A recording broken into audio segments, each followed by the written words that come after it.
Rain pounded furiously against my windshield, blinding sheets of water obscuring everything in sight. Thunder boomed overhead, rattling the windows as the wind howled. I had been driving through the dense Tennessee backcountry for hours, aiming to reach Nashville before midnight. Exhaustion tugged at my eyes, my fingers gripping the wheel tighter as I strained to see through the torrent. Suddenly, the wipers stuttered. A sickening screech echoed as they froze mid-swipe, useless against the deluge. My stomach lurched as visibility dropped instantly to zero. Cursing under my breath, I slowed carefully, hazards flashing weakly in the storm. Squinting, I steered blindly toward what seemed like the shoulder. That's when I heard it. A faint crunch of gravel just beyond my headlights, as if another car was approaching. I sat motionless, heart pounding as the sound grew louder. Was someone stopping behind me? Peering anxiously through the soaked glass, I made out the blurry silhouette of a truck pulling to a halt just yards away. The engine idled, its lights casting strange shadows through the pouring rain. My gut twisted uneasily. Why were they stopping here, in the middle of nowhere? Before I could think clearly, the truck door swung open and a tall figure stepped out into the downpour. The stranger walked slowly toward my car, his face hidden beneath a soaked baseball cap. My pulse quickened as I watched him approach, my breath shallow. He carried something long and metallic, a crowbar. My mouth went dry. "You okay there?" His voice, muffled by the rain, carried a false friendliness. "Yeah." My wipers broke. I called back nervously, forcing confidence into my voice. He paused, close enough now that I could see the glint of his eyes beneath the cap's brim. Rain poured down his face, expression unreadable. He tilted his head slightly, assessing me. Then quietly he said, "You should have kept driving." A chill cut sharply through my chest. Panic surged as adrenaline flooded my veins. My hand shook as I reached for my phone. No bars. My stomach dropped. The rain roared, isolating us completely from the world. Nobody was coming to help. Forcing calm, I locked the doors, subtly glancing around. Trees loomed on both sides, a dense, impenetrable forest swallowing the road. The stranger stood unmoving, staring at me intently, gripping the crowbar with alarming strength. "Listen, I appreciate your concern, but I'm fine," I managed, my voice wavering slightly. He shook his head slowly, stepping closer. "No, you ain't." He lunged forward suddenly, swinging the crowbar into my driver's side window. Glass shattered explosively, raining down around me as I screamed, covering my face instinctively. He reached in, grabbing at my shoulder, fingers clawing roughly at my coat. Blind terror exploded in my chest as I struggled wildly. Somehow, my foot found the gas pedal. I stomped on it desperately. Tires spun, gravel spraying as the car lurched forward.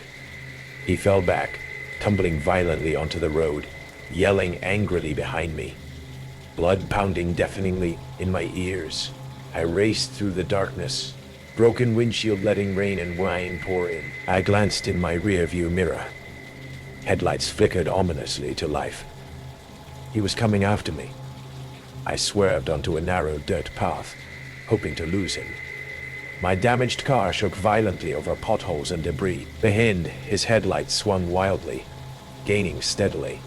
My heart hammered in my chest, breath rasping painfully as panic clawed at my throat. Ahead, the road dead-ended abruptly, dense trees blocking escape. Trapped, I spun around frantically, headlights blinding as his truck skidded sideways behind me, blocking me in. Rain hammered relentlessly, blurring everything. He climbed out slowly, crowbar dangling loosely by his side. With calculated calmness, he approached again, face illuminated eerily by headlights. His eyes held a dark excitement, a twisted thrill. My mind raced desperately. No cell service, no way to run. "Why are you doing this?" I shouted, voice trembling uncontrollably. "Please just let me go." He grinned coldly, stepping closer. "Folks like you always think you're safe, trusting strangers, trusting me." I lunged from the passenger door, stumbling into slippery mud, running blindly, heart slamming. I plunged desperately into the tangled woods, branches whipping painfully against my face and arms. Behind me, his footsteps crashed through underbrush, rapidly gaining. I pressed myself against a tree, fighting back gasps of terror. Rain-soaked, cold, listening for him. Seconds dragged agonizingly until his heavy breathing passed mere inches away, the crowbar scraping softly against tree trunks. Tears mingled with rain, blurring my vision as dread coiled tighter. Then, distant sirens split the night. Beautiful, hopeful sounds. He froze, cursing sharply. Headlights and flashing blues painted the trees, voices calling urgently. He vanished suddenly, retreating hastily toward his truck, disappearing into shadows. Moments later, officers found me, shaking violently, rain-soaked and terrified. They rushed me to safety, but my attacker vanished without a trace into the stormy night. Later, I learned he'd targeted travelers for months, posing as a helpful motorist before ambushing victims. My lucky escape haunted me nightly. Anxiety replaced sleep. Strangers' faces became potential threats. Driving alone became impossible. Rainy nights paralyzing me with memories of his brutal eyes. Yet, worst was the postcard arriving months later. Unsigned, neatly typed, chillingly brief. You should kept driving. Now every rainstorm revives those memories vividly. Rain pelts windows, shadows seem to shift, and as windshield wipers scrape rhythmically against glass, a question twists relentlessly inside my mind. Is he still out there somewhere, waiting quietly for the next unlucky driver who stops too soon? The sound of that story still echoes like the rain outside, doesn't it? But this stormy night holds more chilling truths. The storm hit just after 9, a full-throated Ohio thunderstorm that rattled the windows in their frames. Rain lashed the glass in waves, luring the outside world into a churning watercolor of dark, shifting shapes. Inside, I was curled on the couch, a book open in my lap, trying to ignore the way the wind howled around the corners of the house. That's when I heard it. A faint scrape from the back of the house near the kitchen door. I muted the TV, listening. It was probably just a branch from the old maple tree, tossed by the wind. But it came again, rhythmic and insistent. I pictured a branch, yes, but one held in a hand, testing the lock. I shook my head, my heart giving a nervous little flutter. Don't be ridiculous, Jenna, I told myself. You're not in a movie. But a cold tendril of unease snaked its way around my manufactured calm. My husband David was in Cleveland for a 2-day conference, and the house suddenly felt cavernously large and empty. Then, a loud, sharp bang on the front door made me jump, a gasp catching in my throat. It wasn't the sound of a casual visitor, it was the sound of a fist, heavy and desperate. My name is Jenna. This happened 3 years ago, in our quiet, sleepy suburb, where the worst thing that usually happens is someone's prize-winning roses getting trampled by a deer. It was the kind of neighborhood where people felt safe leaving their doors unlocked, though I never did. David and I had bought the house for that feeling of security. It was our bubble. But on a dark, stormy night, you realize a bubble is the easiest thing in the world to pop. I crept to the peephole, my breath fogging the small lens. A man stood on our porch, his shoulders hunched against the onslaught of rain. He was drenched, his hair plastered to his forehead, his face pale in the flickering porch light. He looked desperate, genuinely distressed. He knocked again, harder this time. "Hello?" he shouted, his voice muffled by the door and the storm. "Please, can anyone help me?" Against my better judgment, I opened the door a crack, leaving the security chain bolted. The smell of rain and wet wool washed over me. "Can I help you?" I asked, my voice betraying a tremor I couldn't control. "Oh, thank God," he said, sagging with relief. "Ma'am, I am so sorry to bother you, but my car just died down the road. My phone's dead. I just need to call a tow truck. Please. I wouldn't ask if it wasn't an emergency." Every stranger danger lesson I'd ever learned screamed at me to close the door. But he looked so pathetic, so harmless. shivering in the deluge. He wasn't looking at me with malice, just exhaustion. I was a good person. This is what good people did. Okay, I said, my voice barely a whisper. Okay, come in, but just for a second. I unchained the door, and he stepped inside, dripping a puddle onto the entryway rug. He was a big man. I realized now that he was closer, but his demeanor was meek. Thank you. Thank you so much, he said, his eyes darting around the entryway, taking in the pictures on the wall, the layout of the living room. You're a lifesaver. The phone's in the kitchen, I said, pointing, trying to keep a comfortable distance. As he walked past, I felt a chill that had nothing to do with the cold air he'd brought in with him. He was being polite, but his eyes, they were cataloging everything. He took my cordless phone and leaned against the counter, his back to me, and began to speak in low tones. I couldn't hear the other side of the conversation, just his murmured, "Yeah, I'm on Elm, just past the bend. No, the battery's completely shot." While he talked, I drifted into the living room, drawn by a nervous energy. I pulled back the curtain of the front window, peering out into the rain-swept street, expecting to see a dead car with its hazards flashing. But there was nothing. The street was empty, except further down, parked just beyond the halo of the next streetlight, was a dark sedan. It wasn't pulled over awkwardly. It was parked neatly at the curb. Its engine was off, but as lightning briefly illuminated the sky, I saw it, a shape in the passenger seat, a silhouette, perfectly still, facing my house, watching. My blood turned to ice. That's his car. The realization hit me with the force of a physical blow. He wasn't stranded. He had lied. The man in my kitchen, dripping on my floor, was not who he said he was. And he had a partner, waiting patiently in the dark. He hung up the phone with a soft click. "Well, they said it'll be about 45 minutes, he said, turning around, a practiced, weary smile on his face. "Thanks again. I'll just wait on your porch if that's all right. Don't want to track any more water in."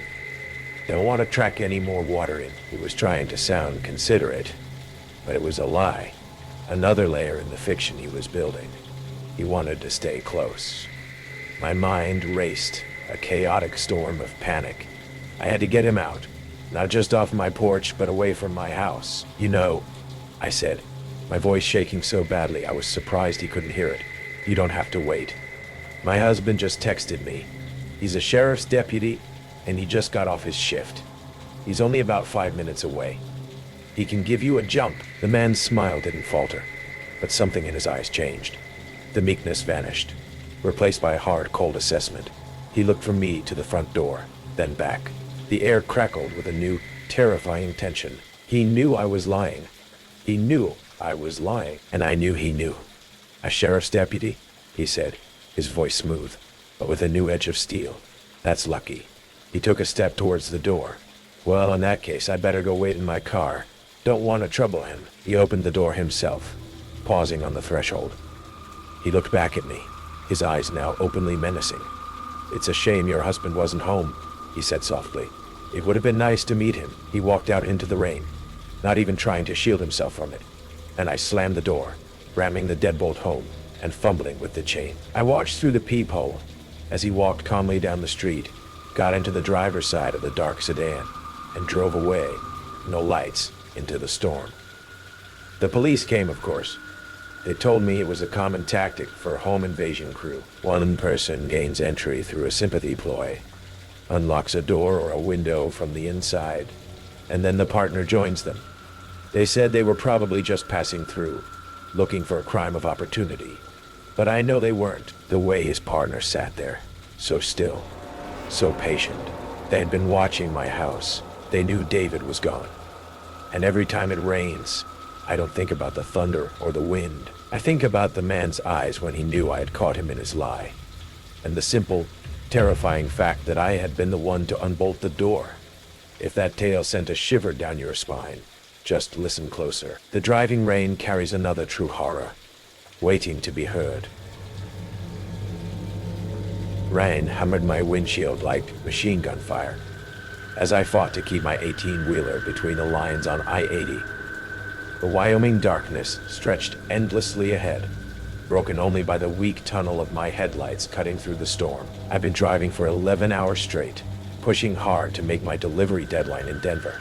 When I heard it, a sharp metallic ping from somewhere in my cab, like a coin dropping on steel. I glanced around the interior, seeing nothing out of place, and chalked it up to road debris hitting the undercarriage.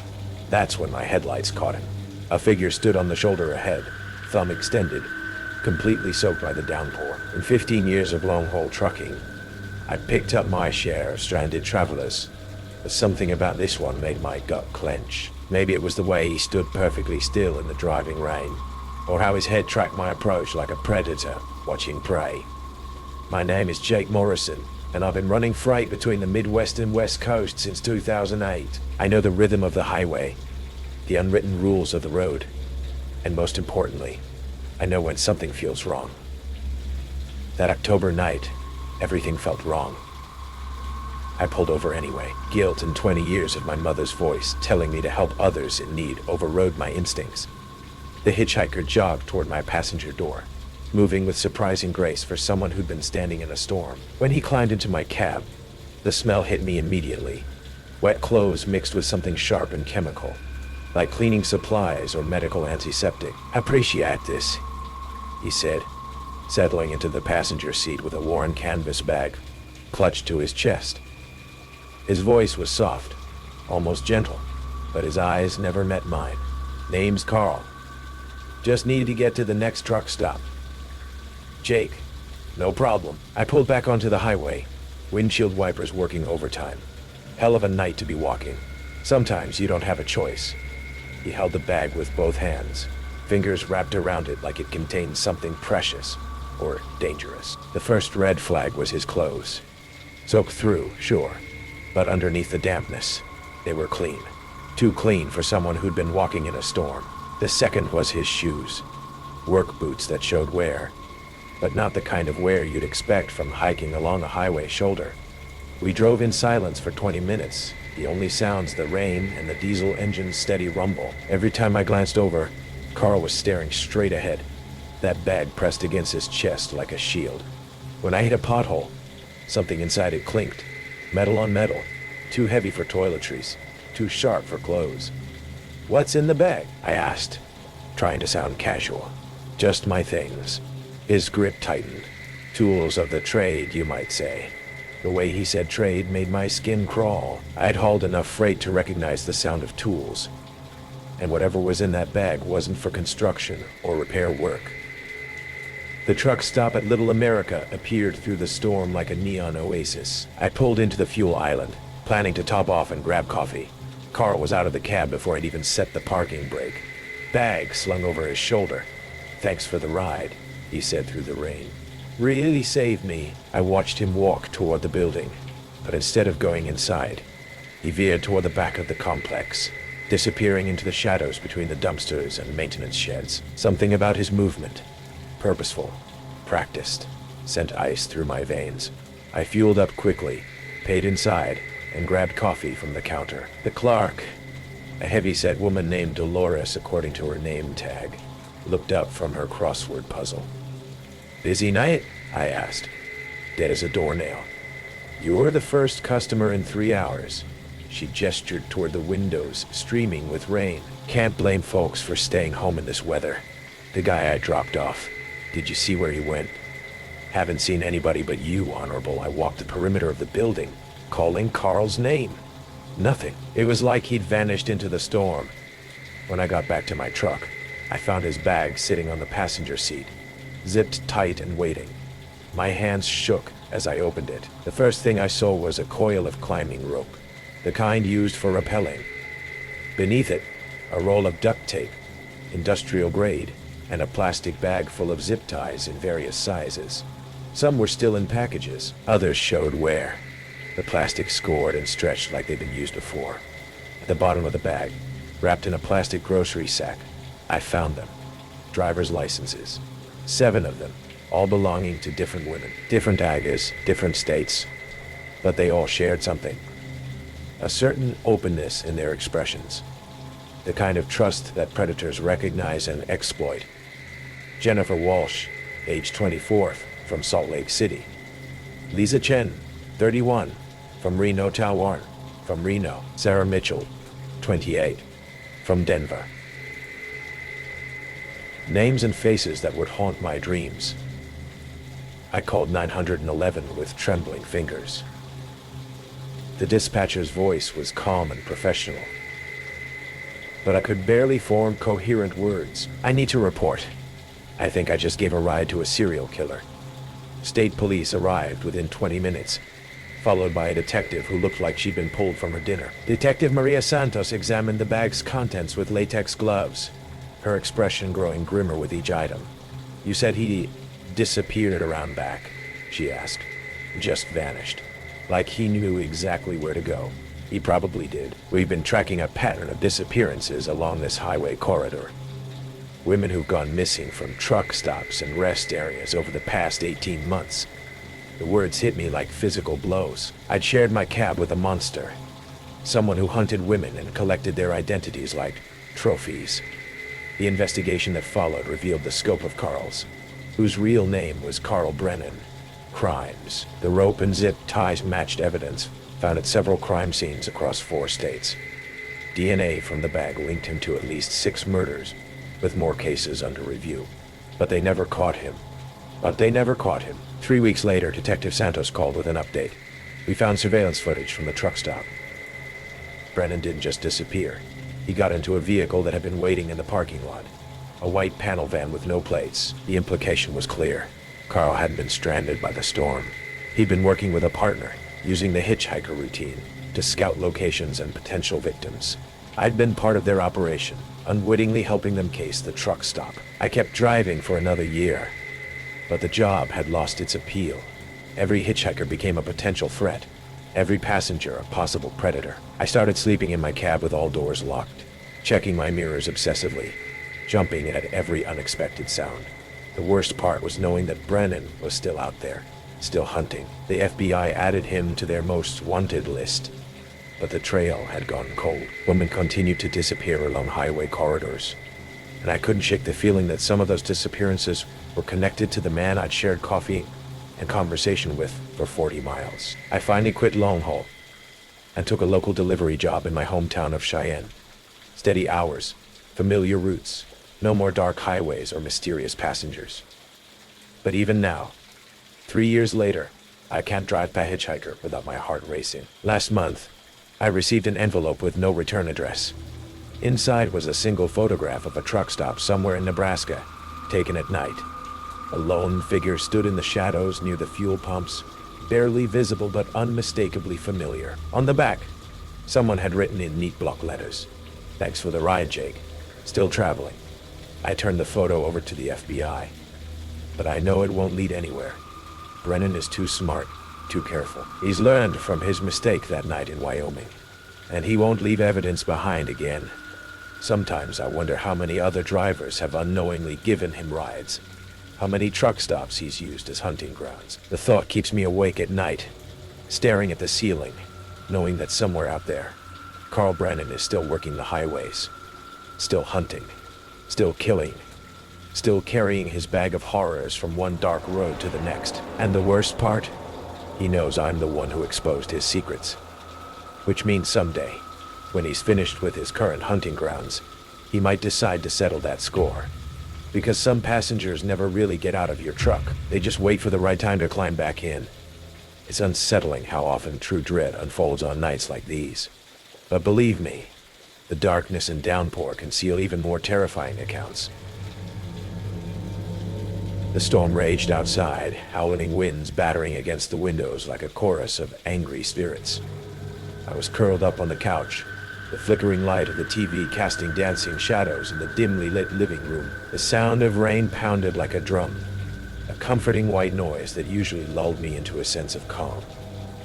But tonight was different. The storm felt oppressive, as if it carried with it a sense of impending doom. I glanced at the Wi-Fi router, blinking in the corner, its steady green light disrupted by the occasional flicker. I had been meaning to check the security camera feed outside, but the storm had disrupted the connection, causing it to cut in and out. Just as I reached for my phone, a crack of thunder rattled the house. and the lights flickered ominously. A flicker on my phone screen caught my eye. A momentary glimpse of the camera feed reconnecting. I leaned closer, my heart racing a little faster. The image was grainy and pixelated, but there it was. A tall figure in a yellow raincoat standing at the edge of my driveway. The figure was motionless, as if it were waiting for something. A chill crept down my spine. I brushed it off as a trick of the storm, my imagination running wild. But there was something unsettling about how the figure seemed to loom, an ominous presence in the darkness. I blinked, and the feed cut out again, leaving me in darkness. My pulse quickened. What was happening out there? Was I overreacting? Surely, it was just the storm playing tricks on my mind. But a sense of unease settled in the pit of my stomach, a nagging feeling that I couldn't shake off. I took a deep breath and tried to focus on something else. A movie, a book, anything to distract myself. Yet, it was impossible to ignore the nagging sensation that I was being watched. Suddenly, the feed flickered back to life, and I was met with the same disconcerting image. The figure was now 10 feet closer to my front porch. My heart raced. How was it possible? I had only looked away for a moment. My mind raced with possibilities. Maybe it was a neighbor seeking shelter from the storm, but the figure stood too still, too silent. I squinted at the screen, trying to discern any details. But all I could see was the ominous yellow raincoat and the dark shape behind it. A part of me wanted to dismiss it, to chalk it up to the storm's chaos. But another part, a deeper, instinctual part, knew something was wrong. I felt a bead of sweat trickle down my back as the feed cut out again. The darkness enveloped me, and I could hear the storm raging outside, punctuated by the distant sound of thunder. I took a deep, shaky breath, trying to calm myself. After what felt like an eternity, the feed reconnected once more, and my heart plummeted. The figure was now only 5 feet away from my door. Panic surged through me. I could hardly breathe as I stared at the screen, my mind racing. Who was this person? Why were they standing there? Every rational thought fled my mind. I picked up my phone, my hands trembling as I dialed 911. The line rang, and I felt a sense of urgency wash over me. "Please answer, please," I whispered to myself, glancing back at the camera feed. The figure had moved again. Now, I could see its hand reaching for my doorbell, and my breath caught in my throat. I dropped the phone, the call unanswered, and jumped to my feet. I had to do something. I couldn't just sit there, paralyzed by fear. Rushing to the window, I peeked through the curtains, my heart pounding in my chest. The rain hammered against the glass, obscuring my view. I strained my ears, listening for any sound that might indicate who, or what, was out there. But all I could hear was the relentless storm. Then the doorbell rang, a sharp, jarring sound that sliced through the tension like a knife. I froze, my heart racing. It wasn't just a ring. It was a demand, an insistence that sent my stomach twisting. I could feel the adrenaline coursing through my veins as I backed away from the window, my mind racing. "Who is it?" I called out, my voice trembling. "Let me in," a deep voice responded, muffled by the rain. "It's me." I didn't recognize the voice, and a wave of panic surged through me. "Who?" I pressed, my heart hammering in my chest. There was a pause, and then the voice came again, lower this time, almost threatening. "Let me in. I need help." I glanced back at the camera feed.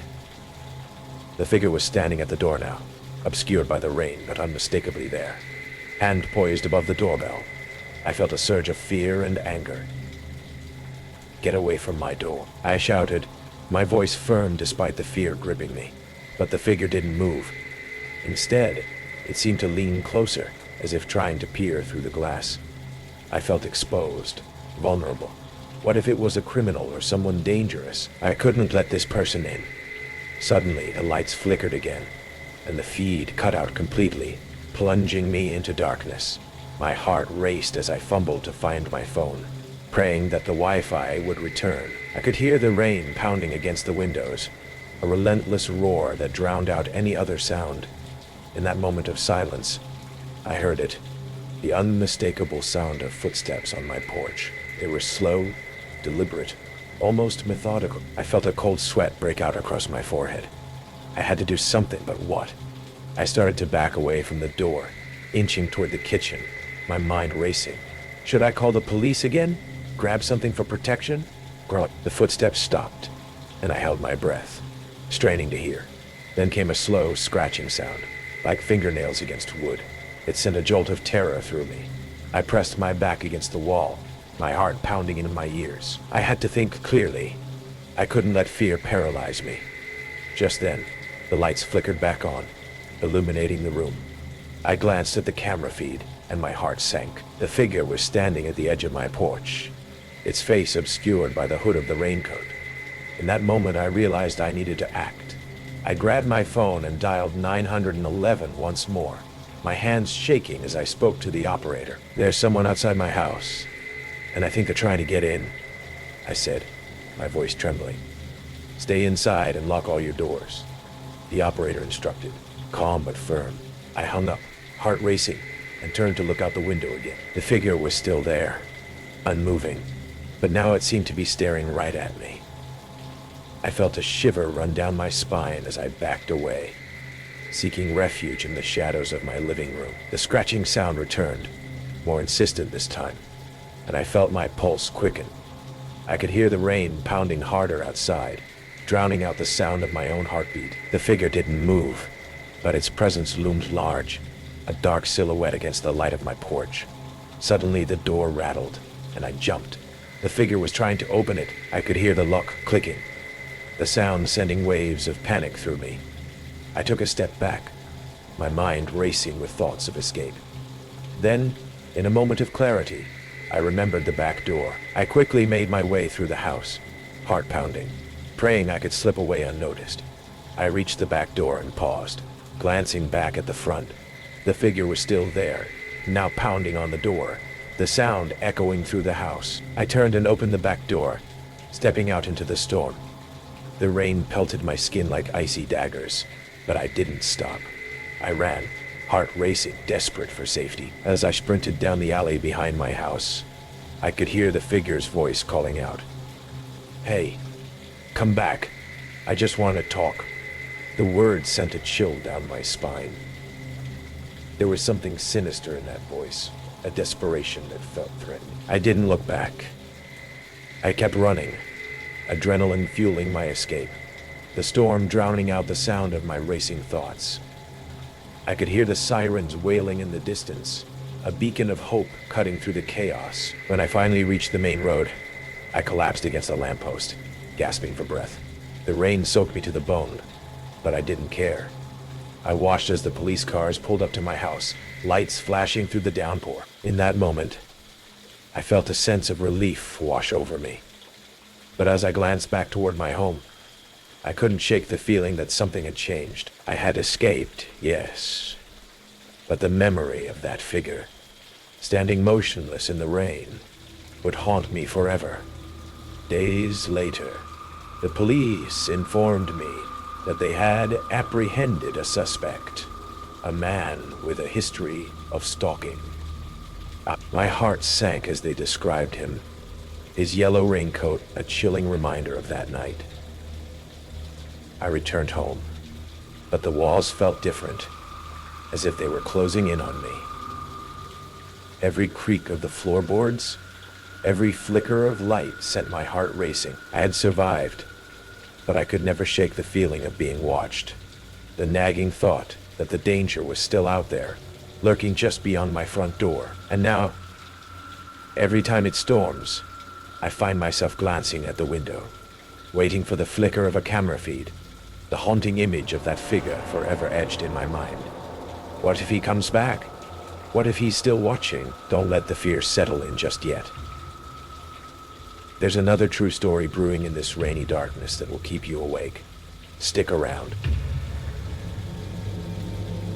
The rain fell in sheets, blurring the world outside my car windows as I navigated the slick streets. It was one of those dreary nights when everything felt heavy, and the glow of streetlights bled into the darkness like ghostly halos. I had just finished a long day at work and was eager to get home, but my car was in desperate need of a wash. The kind where you drive through, letting powerful jets of water and spinning brushes do the hard work. I pulled into the car wash, the neon sign flickering before me like a promise of cleanliness amid the storm. The heavy sound of rain drummed against the metal roof as I inched forward, the tires splashing through puddles. I rolled down my window to grab the ticket, the chill of the night air sending a shiver through me. "Just drive straight through," the attendant shouted over the noise of the rain and machinery.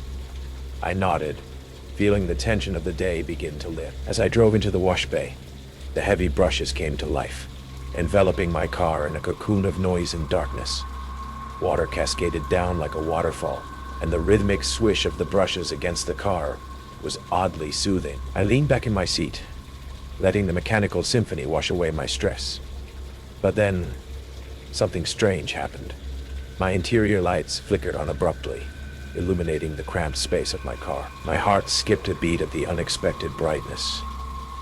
That's when I noticed him in the rearview mirror. A man I had never seen before, sitting in my back seat. He was wet, dripping water onto the upholstery, and he wore a wide, unnerving smile that seemed out of place, as if he were enjoying some private joke. My pulse quickened, and I felt a wave of ice-cold dread wash over me. How had he gotten there? I was sure I had locked the doors. For a moment, I thought it must be a trick of the light or my imagination. Maybe I was just exhausted from the day. But as I glanced back, the man remained there, still smiling, his eyes gleaming with something that made my stomach churn. "Who are you?" I managed to stammer, my voice barely above a whisper. He didn't answer, just continued to smile, his eyes boring into me with an unsettling intensity. I felt a bead of sweat trickle down my back despite the cool air in the car. My heart raced as I tried to process the situation.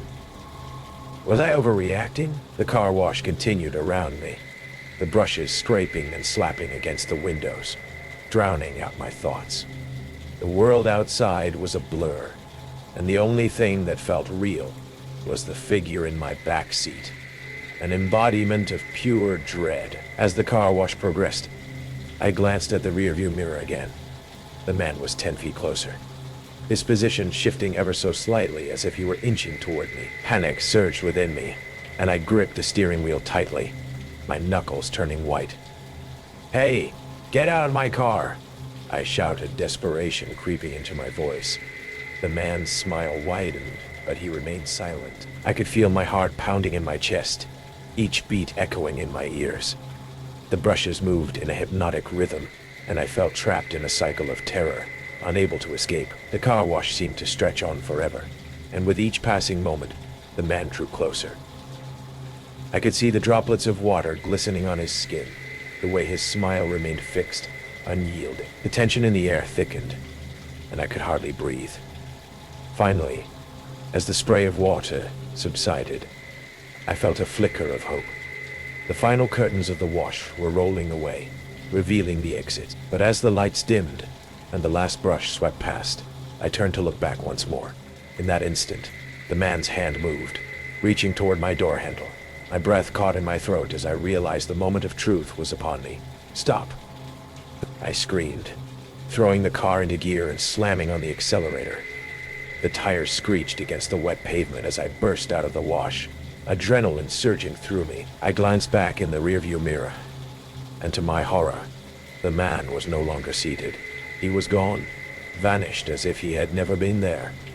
My heart raced as I glanced around, scanning the surroundings for any sign of him. But there was nothing, just the empty space of the back seat. I felt a wave of relief wash over me, but it was short-lived. I couldn't shake the feeling that I had narrowly escaped something sinister. As I drove away, the rain continued to pour, but the car wash felt like a distant nightmare.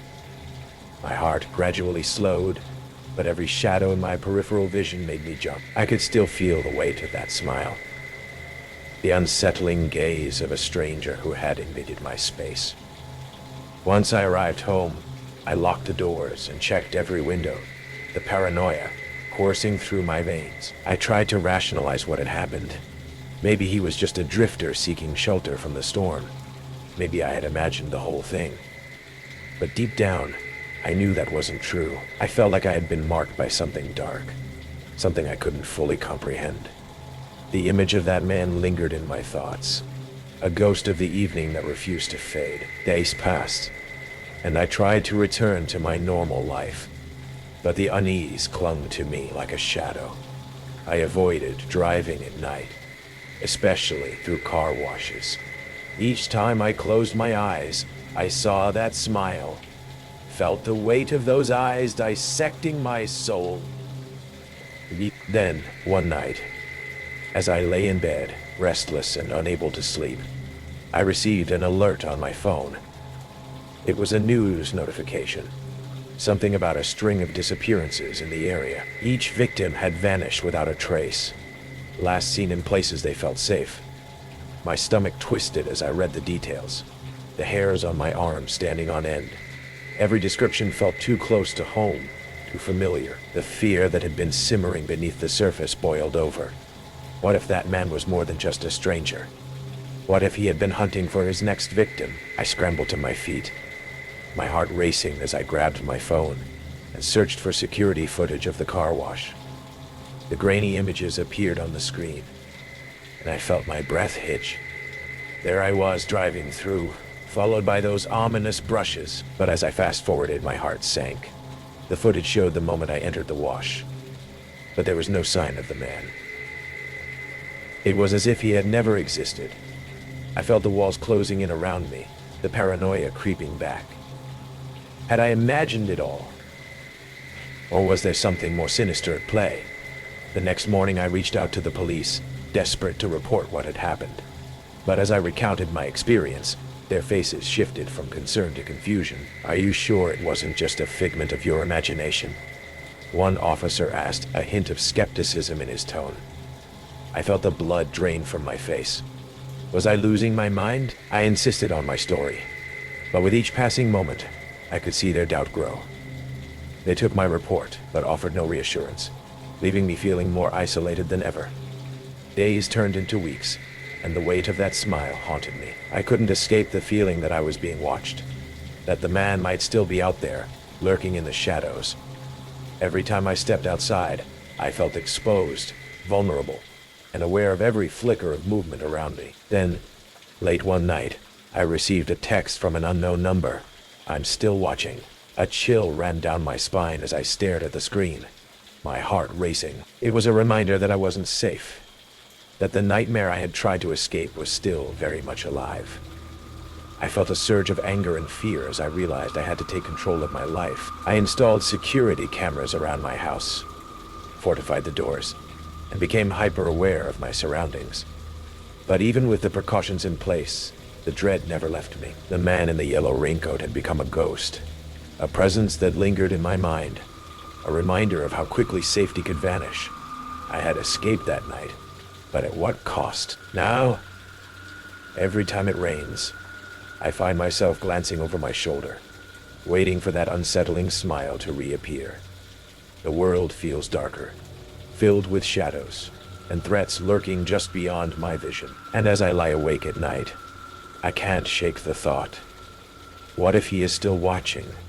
What if I'm not as safe as I believe? The uncertainty gnaws at me, a haunting reminder that sometimes the monsters we fear are all too real, hiding in plain sight, waiting for the perfect moment to strike. The reality of these experiences, especially when the world is washed out by a storm, is often more terrifying than fiction. The next chilling true account is a stark reminder. The rain came without warning, a sudden, violent deluge that turned the streetlights into blurry, bleeding stars. I was walking home from my late shift at the library, the quiet streets of the campus town usually a source of comfort. But now, they felt desolate. I ducked under the awning of a closed-down bookstore, pulling my thin jacket tighter as the water sluiced off the vinyl and hammered onto the pavement. It was then that I heard it, a sound cutting through the rhythm of the downpour. It came from the large iron storm drain in the street, not 10 feet from where I stood. It wasn't the sound of rushing water. It was a faint metallic scrape. Scrape, scrape, scrape, like a knife being sharpened on stone. I froze, my head cocked, listening. I froze, my head cocked, listening. Then, a voice floated up from the darkness beneath the street. "Hello? Is anyone out there?" The voice was male, calm, and startlingly clear. "I think I'm stuck. Can you hear me?" My first instinct was a jolt of alarm, followed quickly by concern. But the scraping sound came again, and I couldn't shake the image of what could be making it. Why would a man who was stuck be dragging something sharp against the concrete walls of a sewer? My name is Marcus. This was during my senior year of college, a time when I thought I was invincible, when the world felt like it was mine to map out. I lived in a small off-campus apartment, and the walk home was a familiar 20-minute routine. I knew every crack in the sidewalk, every house with a porch light left on. That familiarity gave me a sense of security, a feeling that this little slice of the world was safe, was known. The storm had shattered that illusion, isolating me under an awning on a deserted street, and the voice from the drain was a terrifying intrusion of the unknown into my well-worn path. "Hello?" The voice called again, a little louder this time. "Hello?" The voice called again, a little louder this time. "I can see your shoes. Please." I twisted my ankle pretty bad when I fell. "The water's rising. Can you just lift the grate for me?" I could see my shoes. My heart hammered against my ribs. I was under a dark awning, barely illuminated by the distant streetlight. The grate was almost flush with the road. How could he possibly see my shoes from down there? I took an involuntary step back, deeper into the shadows. "How did you get down there?" I called out, my voice tight.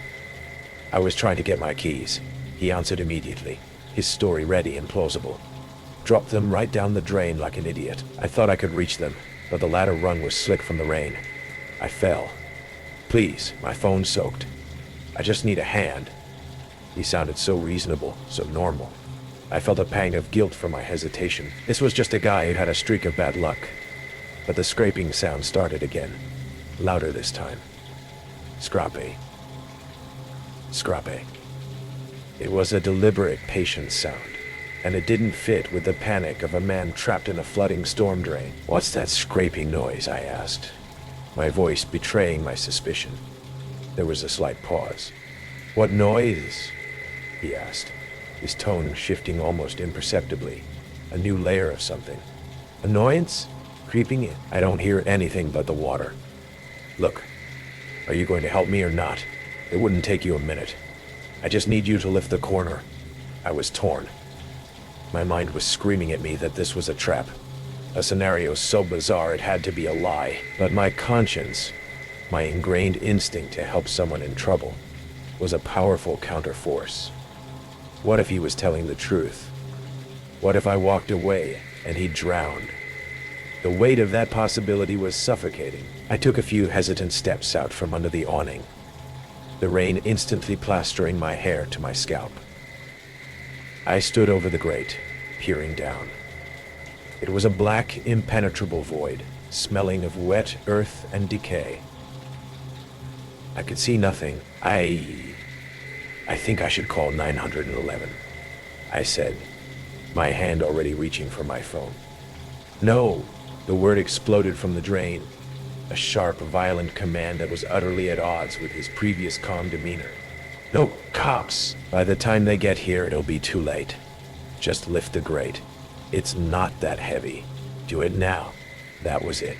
The mask had slipped. This wasn't a plea for help. It was an order. My fear solidified into a cold, hard certainty. I backed away from the grate, my phone now in my hand, my thumb hovering over the emergency call button. I could see the drain clearly now, and I could see something else. Etched into the bars of the grate from the inside was a small, powerful flashlight, its beam angled perfectly, not up at the sky, but directly at the spot where I'd been standing. That's how he'd seen my shoes. He hadn't been trapped in the dark. He'd been watching me. As I stared, horrified, a hand shot up through the bars. It was pale and grimy, and it wasn't reaching for help. It was holding a phone, its camera lens pointed right at me. He was recording me. The scraping stopped. A new sound replaced it from the darkness below. A low chuckle. It wasn't the same man. It was a second voice, deeper and guttural. My blood ran cold. He wasn't alone. I didn't wait to see what would happen next. I turned and ran, my feet pounding on the wet pavement, my lungs burning. I didn't care about the rain. I didn't care about anything except putting as much distance as possible between me and that iron grate. I didn't stop running until the locked door of my apartment was safely behind me. I called the police, my voice a ragged, breathless whisper as I tried to explain the impossible situation. They sent a patrol car, and later, a public works crew. They found the flashlight, just as I described. Inside the drain, they found scrape marks all along the concrete walls, and a small pile of freshly sharpened metal shivs, crudely made but undeniably lethal. They found footprints from 2 different sets of boots in the muck. It was a lair, a hunting blind. They had been waiting for someone to come along, a good Samaritan they could lure to the edge of the grate. And then what? Pull them in. The questions were more terrifying than any possible answer. They never found the men. I have to walk past that corner every day. The bookstore is still closed, the awning's still there, and sometimes, when it rains, I swear I can hear it. A faint, metallic scraping sound rising up from the dark, a patient waiting sound. And I wonder how many people, on a dark and stormy night, would be kind enough to just lift the grate. That was just one terrifying moment from a dark, wet night. Are you ready for another? Because the next chilling true story is coming right up, and the storm is only getting worse. Rain hammered the windows of the Red Line train, like bullets against glass, each drop exploding in a cascade that blurred Chicago's late-night skyline into abstract streaks of neon and shadow. I pressed my face against the cold window, watching the city dissolve into watercolor as we pulled away from the loop. The fluorescent lights overhead flickered intermittently, casting the nearly empty car in a sickly yellow glow that made everything feel surreal, disconnected from reality. That's when I heard it, a soft metallic scraping from somewhere behind me, like fingernails dragging across steel. I turned, scanning the empty seats, but saw nothing except the gentle sway of plastic hand straps and the reflection of rain-streaked windows. Just my imagination, I told myself. Just the train settling into its rhythm. But at the far end of the car, in the last row, sat a man in a dark coat. He faced forward, perfectly still, hands folded in his lap like he was praying. Something about his absolute stillness made my skin crawl. No fidgeting, no checking his phone, no normal human restlessness. Just watching. My name is Samaritan, and I'm a social worker for Cook County. After 12 years of late-night crisis calls and emergency interventions, I thought I'd seen every kind of predator the city had to offer. I was wrong. This Tuesday night shift had run past 1 a.m., and the Red Line was my only way home to Rogers Park. Usually, even the last train carried a handful of night shift workers, insomniacs, or people with nowhere else to go. Tonight, it was just me and him. At Fullerton, the train lurched to a stop. The doors hissed open onto an empty platform, rain slanting through the harsh station lights. Nobody got on. Nobody got off. As we pulled away, I glanced back casually, pretending to check the time display. The man was now sitting 3 rows closer. My breath caught. I was certain he'd been at the back when we left downtown. But now he occupied a seat, maybe 6 rows behind me, still facing forward, still unnaturally motionless. The scraping sound came again, fainter now, like metal on fabric. I pulled out my phone, hands trembling slightly. No signal in the tunnel. The train's PAW system crackled with static, then went silent. We were alone in a metal tube hurtling through the dark, and he was moving closer. At Belmont, the same thing happened. Doors opened to emptiness, closed again, and when I looked back, he'd advanced another row. This time, I caught a glimpse of his profile, middle-aged, thin face, wire-rimmed glasses that reflected the car's lighting. He looked ordinary, forgettable, which somehow made it worse. My social work training kicked in. I dealt with stalkers before, knew the patterns. This was calculated, methodical. He was studying my reactions, feeding off my fear. I tried to appear calm while my heart hammered against my ribs. The train entered the long tunnel between Addison and Sheridan, and the windows went black. In the reflection, I could see him more clearly now, and he was staring directly at me, no longer pretending otherwise. His eyes behind those glasses were flat, empty, like a shark's. That's when I heard him stand. The seat creaked softly, followed by the whisper of footsteps on the sticky floor. Slow, deliberate steps that seemed to echo in the confined space. I gripped my bag tighter, calculating distances. The emergency intercom was above my head. But would anyone respond on the last train of the night? "Sarah Kim," he said softly, his voice cultured, almost gentle. "Caseworker, specializing in domestic violence. You live alone in a studio apartment on Sheridan Road." The words hit me like physical blows. He knew my name, my job, my address. This wasn't random. He'd been watching me, learning about me. "I processed the emergency calls," he continued.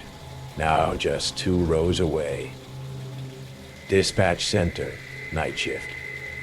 I hear your voice every time you call in a crisis. Such a caring voice, Sarah. Always trying to save everyone.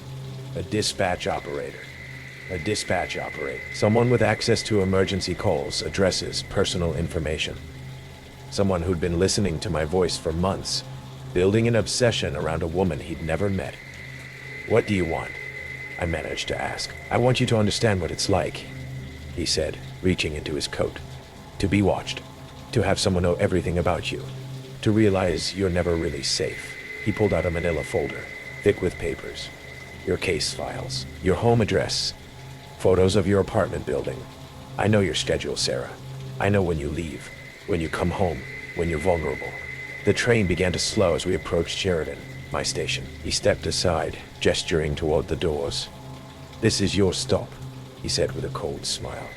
"Go ahead, go home. But remember, I know where you live. I know when you're alone, and I'll be listening every time you call for help." I stumbled off the train on shaking legs, clutching the folder he'd forced into my hands. As the doors closed, I could see him in the window, still watching, still smiling. The train pulled away, carrying him back into the night. I called 911 from the platform. But what could I report? He'd made no direct threats, committed no crime except psychological terrorism. The investigation revealed that Michael Chen from Dispatch had been using his access to emergency systems to stalk multiple women, but by then he'd vanished. They found his apartment empty, his identity partially fabricated. The real Michael Chen had died in a car accident 3 years earlier. Someone had stolen his credentials, infiltrated the system, and spent months hunting women whose voices he'd heard crying for help. 6 months later, I received a package at my new address. Inside was a recording device and a note. "Still listening, Sarah. Still here. I changed jobs, moved to another state. But I know it doesn't matter. Every time I hear a phone ring, every time I'm alone in an empty space, I remember his voice, his cold smile, his promise to keep watching. Because some predators don't hunt in dark alleys. They hide inside the systems we trust, use our own calls for help as weapons against us, and turn our voices into their obsessions. Somewhere out there, he's still listening to emergency calls, still learning about new victims, still waiting for the next last train home. The most terrifying hunters are the ones who make us hunt ourselves.